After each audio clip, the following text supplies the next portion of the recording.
understand when the concept of handling a woman, what it really means is you're staying in your masculine self, meaning you're not getting razzled and frazzled by the yelling, by the hollering, by the emotional outbreaks that women sometimes have. Number two is you're not responding in an emotional way.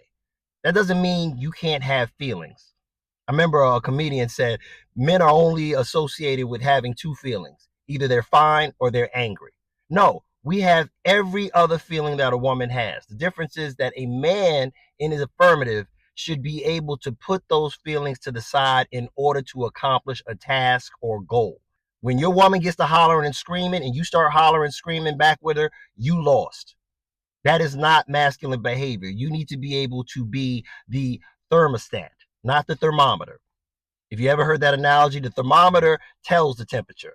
The thermostat controls the temperature. So when a woman is in her feminine and she's very emotional and upset, you don't win by getting emotional and upset and hollering and screaming with her. You will lose that every single time.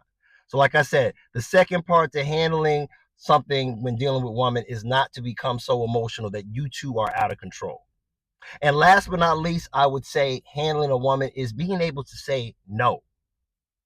That's a powerful word. And men, we are kind of taught to think transactionally because women have taught us to think that way. Society has taught us to think that way.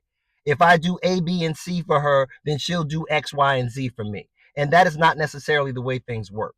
So when you don't feel like doing something, when you are turned off and are not in agreement with something, the power of saying no, of walking away, of telling somebody that you have a boundary is you being in your masculine and being able to handle a woman's emotions. So to say it again, the main three things is A, having boundaries, B, not becoming emotional and yelling and screaming when your woman feels a certain way and doing the same thing. And number three, the power of no. So brother, handling a woman does not mean putting your hands on her, does not mean yelling and screaming, does not mean cursing her out.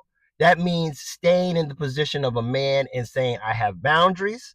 I understand you have a certain feeling or emotion or you're triggered, but I'm not going to act the same way in turn. And last but not least, the ability to say no. That's something a lot of men have an issue with because they think if they say no, they may lose the woman. If you lose her, you lose her, brother. She wasn't yours to begin with. So, brothers, understand handling a woman has a lot to do with how you handle yourself, not her. Pay attention.